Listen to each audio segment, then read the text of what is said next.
Hello there guys and welcome, it is Niran here, and today, once again, it is time for some race driver grid action. It is time for yet another episode of our career mode walkthrough. I think we are moving on to the Le Mans 24 hours this season, or this episode, sorry. So we should, I think, be ending this season today. Nevertheless, the last episode, I do believe we've got a new driver as well, which is pretty cool. As you can see here, he is Matthew Craven. He hasn't done a race yet, but his speciality is GT1, which means when we get to Le Mans, he should be pretty good. He should be doing pretty well. Nevertheless, last episode, I laid out my plan for this episode, and that was that I was going to do a Pro Touge event in order to get to the second badge in Japan, even though these take the absolute Michael to record in terms of time consuming. What I'll do is I'll do the event, I'll post commit, and I'll do, very short highlights of it to show you exactly what happened in the event. And then we'll move on to the other stuff, and then the Le Mans at the end. So the quarterfinals of the Pro Touge saw us come up against Y&N Racing's Paul Mercato in the Nissan Skyline, and we started first in run number 1, and we managed to hold on to take a pretty dominant win in that first run, beating Mercato by 3.26 seconds. In the second run, however, he started in front of us in the reverse of the first run, and he won by 0.4 of a second. However, we did have a net victory in terms of the quarterfinal, meaning we went through to the semi-final to face Ken Miyahira. So having qualified for the last four, we went on to take on the Team Matsuda Dodge Viper car, and as ever, we started in front in the first run and managed to win it by even more this time, 3.6 seconds. We got a better start at the start of run 2, which meant we actually managed to pass Miyahira before we even got to turn 1. We then extended that lead towards the end in the second run, winning by 2.1 seconds, meaning that we qualified for the final against Arata Akabori in the Toyo Team Hurricane Nissan Skyline. Again, we started first and did win despite this hairy moment towards the middle of the run, but as you can see, we put an even more dominant performance, winning by 4.4 seconds. Despite a few close calls, we did manage to pass Akabori in run 2 and mean that we won both runs of the final by a commanding amount to take the victory of the event overall by 6 seconds in front of Arata Akabori. So then, a pretty dominant display in the end in the Pro, I think, is it Touge? I just realised I was pronouncing it wrong earlier. I was pronouncing it Touge, but I think it's pronounced Touge. I remember getting that in the comment section last time. Nevertheless, we have now, as you can see, confirmed our place in J-Speed Super 2. That is basically the second licence in Japan, a bit more prestigious than the events that we, so basically the events that we'll be racing in now in Japan are more prestigious than the events we've just done in Japan. So that's all good. We've got our second licence now in all of the areas across the globe, in the Americas, in Europe, and also in Japan. It is now time for the second event. I'm actually going to live com this one instead. We're not going to move into the Japanese second license today. We'll do that next episode. We're going to go into America because we haven't actually done an American race in the second category. So what should we do, ladies and gentlemen? What should we do? I'm not thinking any GT1 because, although that looks pretty sick, we're going to be doing Le Mans at the end of the episode, so it'd be a bit stupid to do another GT race in this episode, so maybe we should do Prestige. And oh my word, we get the choice of a Pagani Zonda or a Koenigsegg. That's not a bad choice, is it? The Pagani Zonda is a lot cheaper, and arguably as good. It's a bit of an all-rounder. Oh no, you can buy on eBay. Let's go ahead and do that if we can save some money. Hello. 607k for this Pagani Zonda, being sold by Brownstone Moto G. Not MotoGP, Moto G. It's only been wrecked twice, so as far as I'm aware, that doesn't actually affect the performance of the car, or I haven't noticed it. It may affect the performance of the car. I can't see any other reason for it to cost less. It's Prestige time. This is a 3-lap race. Myself and my teammate are starting literally plumb last on the grid, and it's Koenigsegg versus Pagani Zonda. How sick is that? This is going to sound criminal, okay? I had completely forgotten those two cars were on this game. I didn't know. I couldn't remember. We've had a pretty slow start. We started last and we're still last. We've now passed our teammate, which doesn't really help us sponsorship-wise. We're now up into 10th place, so we're making movements now. Up the inside of that guy there as well. That was a sneaky manoeuvre. Hopefully Matthew Craven does all right in this. I realise as well, actually, that we we didn't choose drivers last episode to be our teammate based on the fact that they were prestige specialists, which obviously is a bit of a kick in the teeth now that we're doing prestige in the next event, but whatever. Just realised as well, Nathan McCain is in this race, so Raven West are representing in this one, which is going to make it extremely difficult to win the championship, let's be honest, but we can still try. There's been an accident up ahead, but definitely, and there has. So we've gained a position there. We've also lunged up the inside of Adam Kelski there. We can see the two leaders as well. Looks like they're driving Koenigsegg's, whereas we're in, of course, the Pagani Zonda. Speaking of Koenigsegg's, we're going up the inside of one there for 4th place. Not exactly the cleanest of moves, but it'll do. Now making a move as well here on a Pagani Zonda, so we're up into 3rd place. So now only the Raven West guys to pass. Looking quick though, we've obviously got another full lap as well. The rest of this lap and then another full lap to make a move here. Oh, accident! Never mind what I said, Rick Scott just piles into the barrier. As far as I'm aware, his teammate put him there as well, Nathan McCain, hitting his teammate into the barrier. Well, it's helped us a lot, because we're now going to go up the inside of McCain here as well, lunge up the inside. Lovely move, it's clean, but Nathan McCain pushes his teammate into the barrier. Is that scripted, or did that just happen, or... I don't know, but whatever. We're up in the lead now. Going to win this race then, the first race of this Prestige Championship, and it's a dramatic one. And, well, we've just hit the wall as well there, right at the end, which isn't ideal. Thankfully, we didn't do that in the actual race, but an eventful race.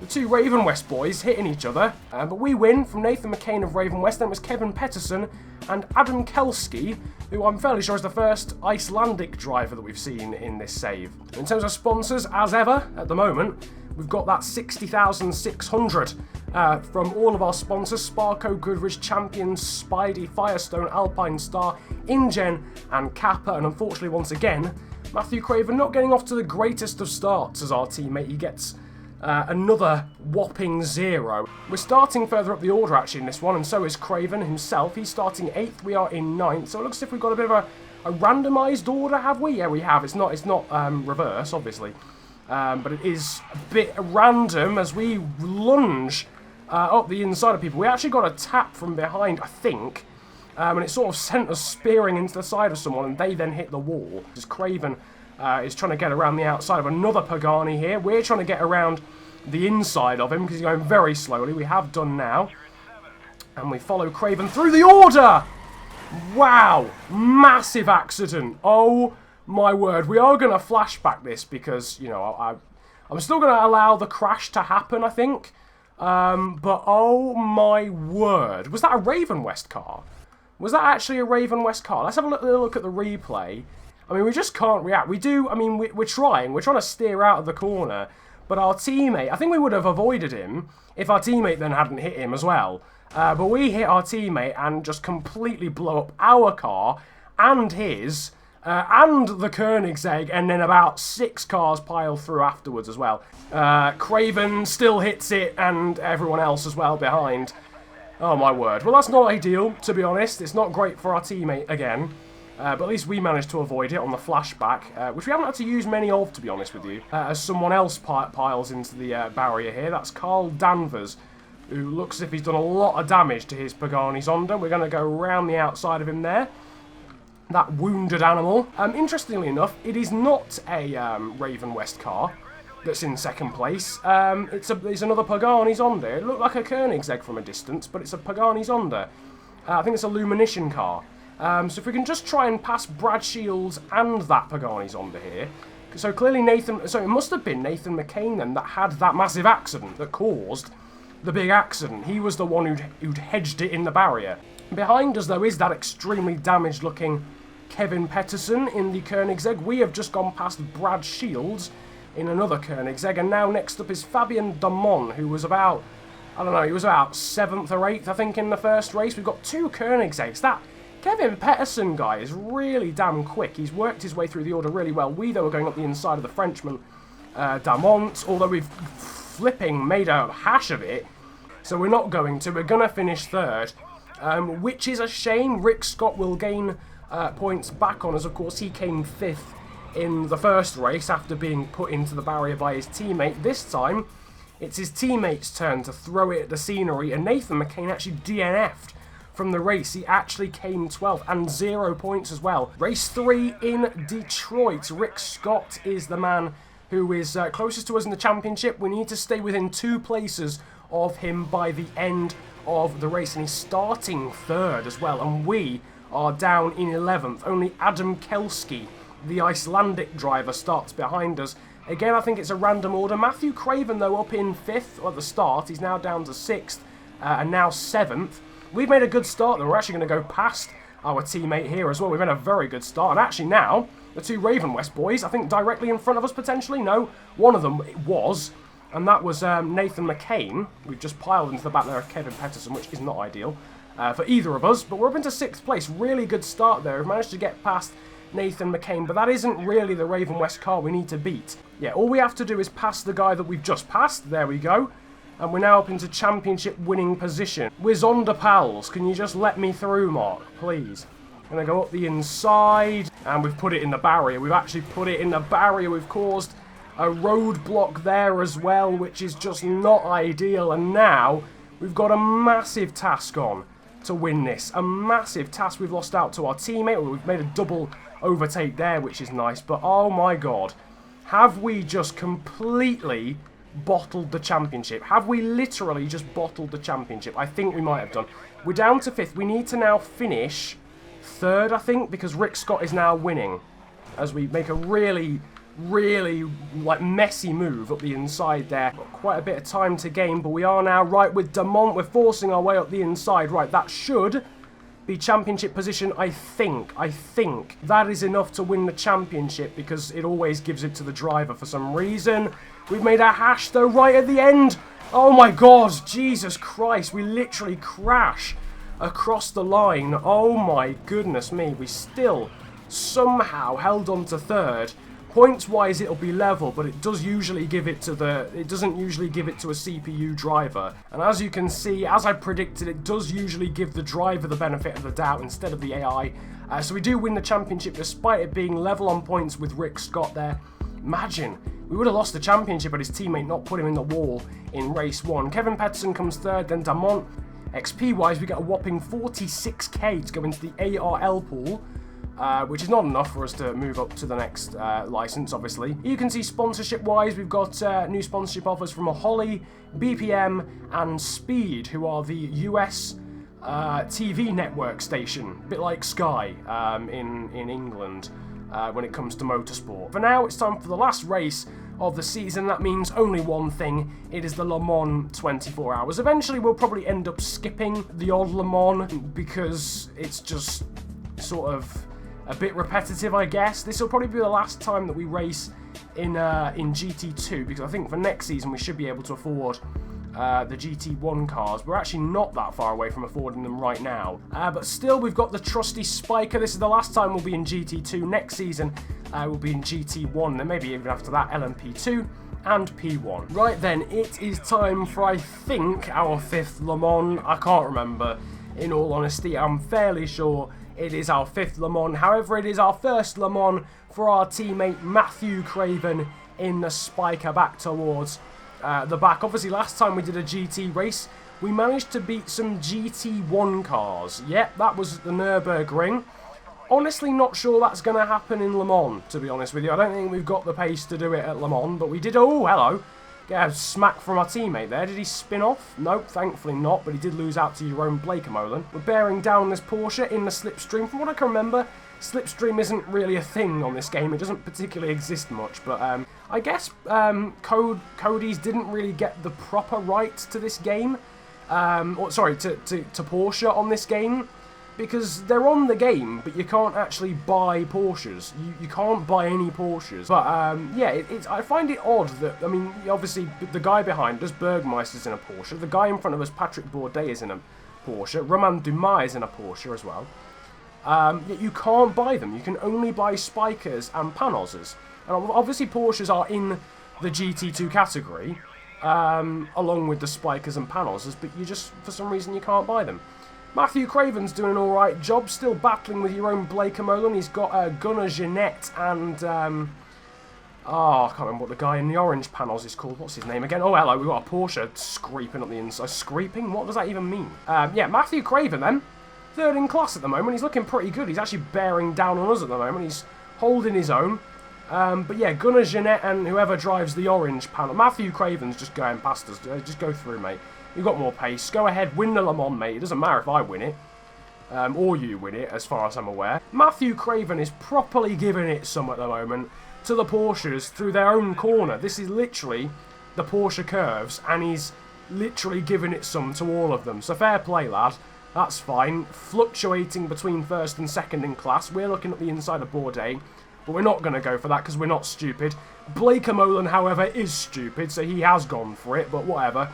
We're in a massive cluster at the moment in this class. This is probably the best battling we've actually had in Le Mans. Usually we take off from the front, but we're right in the mix, right in the gaggles. We're making movements though at the inside of Blake Molan. We're also going to try and move on Bergmeister, are we? No, not quite. His White Lightning Porsche sticks in front. We are, talking of in front, sticking in front of your own Blake Molan, though he's currently in the slipstream of us. I think he's going to try and go to the inside. Yes, he is. He goes to the inside of us. He'll try and move it through the chicane. Bergmeister, I mean, we're about to go 4 abreast. We're trying 5 abreast here at the moment. This is quite extraordinary racing at the moment. We're not technically even on the track currently as we go into the chicane. We've got about 5 cars up or inside there.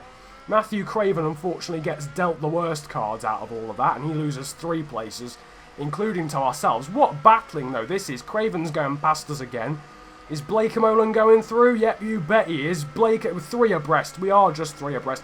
Blake Molan ducks out of it though. We hold on in front of Craven though. He's lost out to Blake Molan. Now Bergmeister's going slowly out of that corner. This is an extraordinary Le Mans 24 hours currently. We've got 13 hours strictly to go. Although obviously it's not going to take 13 hours to finish off this race. But oh my word, getting a bit close for comfort there with Patrick Bourdais and his Porsche, and it's allowed Bergmeister through. Blake Molan's trying his luck. Jeanette's lunged it up the inside of Blake Molan. Through the chicane we go. Flipping Blake Molan again. That's his speciality, isn't it? He's gone through again. We're weaving, trying to get past him. Gonna have to go to the outside. It looks as if it's starting to brighten up here at Le Mans. Not exactly pitch black anymore. It's starting to hit sunrise as Bergmeister decides to become a rallycross driver. Through turn 1, we go up the inside, but then go way too deep and go onto the gravel slightly, and it's dropped us all the way down to 5th in class. I think we're definitely going to get a new winner here. I don't see myself winning. Big spin and almost a roll though for your own Blake Molan in the spiker. That's a shame for him. He was having a very good race, pulling off some really gutsy and ballsy moves on ourselves mainly. Unfortunately for us, the 2 panels are really quick in a straight line. That's why I really wish we'd got a panels right at the start of the series, but I didn't see a point of having a spiker and a panels at this point, as Richard Dean goes through with the straight line and speed advantage, and then wow, Jeanette, whoa. He just came out of nowhere, what the hell?